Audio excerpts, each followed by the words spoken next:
Hi everyone, it's me, Spring, the fiber enthusiast. I am coming to you because last bead video, I didn't do a whole lot of explaining as far as like setup and stuff like that, or whether I wear protective eyeglasses or what. I didn't say a whole lot of anything except for explain what I was doing. So this time I wanted to take the opportunity to speak to you first before we do the bead itself. So yes, to answer the question, I do wear protective glasses. There are specific glasses for the type of propane torch that we're using. So these are, they have the peripheral covers as well as very large and cover a lot of my eyes and face. So yes, I do wear protective eyewear because the glass can explode. I've had it happen, and I've had it happen a few times.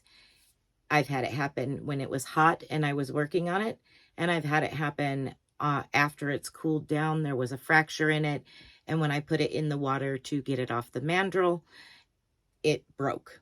So it happens. It depends on, there's air bubbles, there's all kinds of reasons. Poor glass quality can cause that as well. So with that being said, yes, I wear protective eyewear.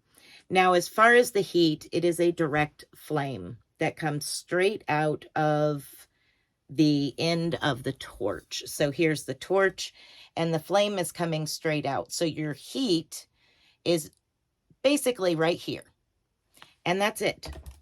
So my hands are holding the end of the glass. Now, when I get closer with the glass, it does get a little warm on my fingers, but not bad. But we're holding way out away from that direct heat. It's not that hot, really. I do have to keep an even temperature in here, so I do have to cover my air conditioner vent. Usually what I have is the window open, so that way there's an airflow, because again, we are using a type of propane gas and we want to be extremely cautious. So this is Benzomatic tank here, and it's got a torch on top. It's an automatic torch. I don't have to use a striker or anything. It just automatically lights.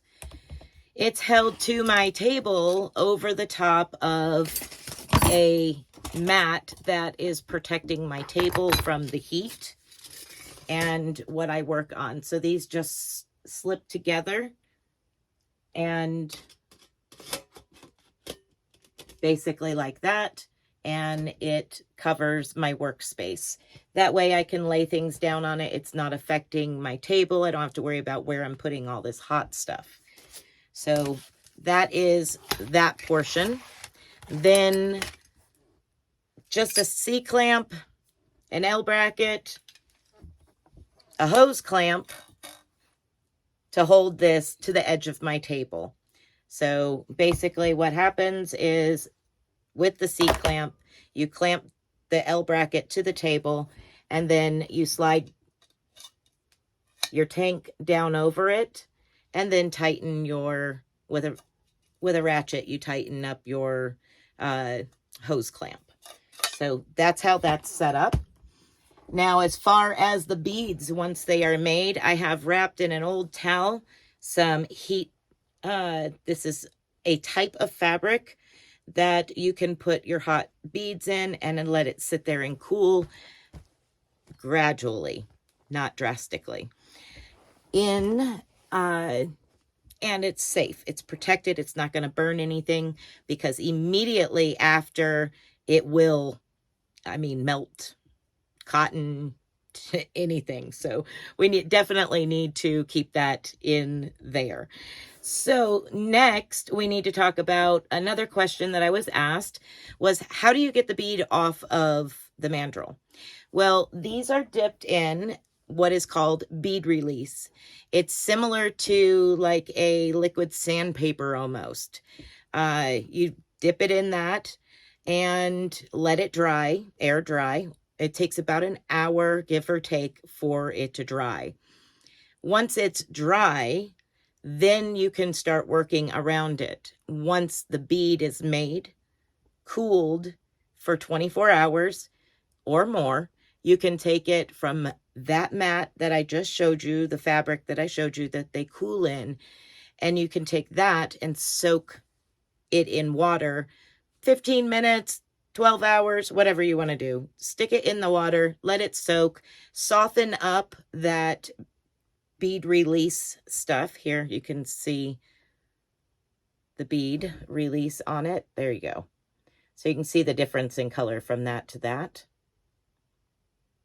So once you've let it soaked in water, it softens and it makes it easier to get the bead off.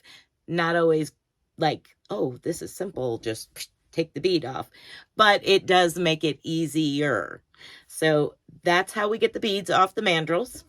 And you can work several at a time on one mandrel. There's numerous things. So glass comes mainly in these rods. And I'll pull out a couple here and show you a couple of things.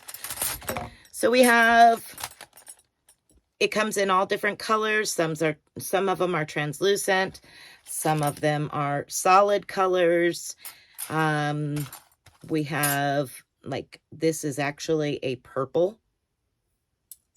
And there's just clear, which is beautiful over the top of your beads. Some black. There's all kinds of different colors. But you can also make what's called stringers. It's this little itty bitty tiny thing. And what it is you heat up, well, let me get the right one. You heat up the end here, and you can see how there's that little piece right here. That's where I've been working on something and broke away from it, the bead. And there's just that little bit left. But you heat it up and you get a good pea-size bead of malted glass here. Then you grab your forceps and you grab hold of that hot glass and start pulling. So let me get a hold of this so you can kind of get an idea. Maybe. If I can get a hold of it. So you get a hold of that hot glass, and obviously not that close. I just got to get a hold of it here. You get a hold of the hot glass with your forceps and you start pulling until it stops. When it stops, you can wave this in front of the heat and it'll break loose. Now you can take this and set it aside, let it cool. And now you have the difference between a stringer and this other rod is significant. So when you're wanting to do small dots or draw lines, you have this little piece of glass that's called a stringer. So that's pretty cool. So forceps are really, really helpful. Tweezers, whatever you want to call them. They're really helpful. These aren't the greatest. They're very, very, very flexible. And I am working on bettering the tools. This is just a tool that's got a point at each end, one at an angle, one straight. It's great for making designs in the colors, mixing the colors and making swirls and things like that. So I use that. Another thing that I learned was a butter knife that has been added to my array of tools here for tooling. This actually just helps me create a beveled edge as I'm working on both sides. So both sides of the bead, I can just kind of play with it as it's hot and create a nice even look. And I'll give you an example of that. So this one is slightly beveled, not much, slightly beveled. And this one has a lot more of a bevel because it's more of a round bead compared to the oblong shape of the other one. So here's the difference between those two.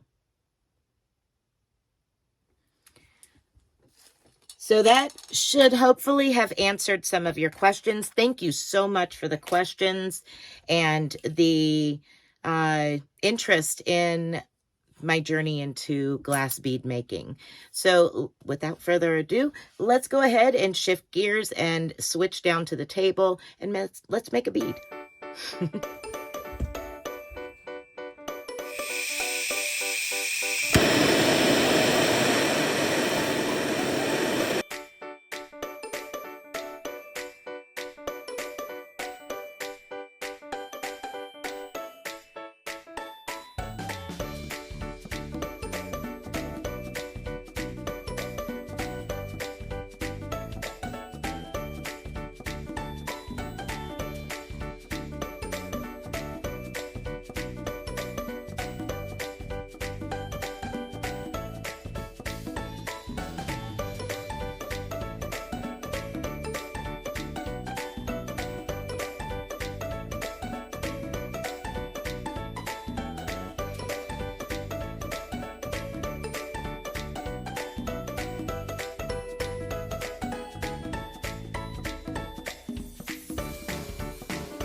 You'll notice when I slow the video down, I bring the white in and it actually explodes. You couldn't see it actually happen because it was white, but I wanted to show that it's a reaction that happens with the heat in the glass. So now we're moving on. It's good. Everything's all right. And we can continue to work on our glass bead.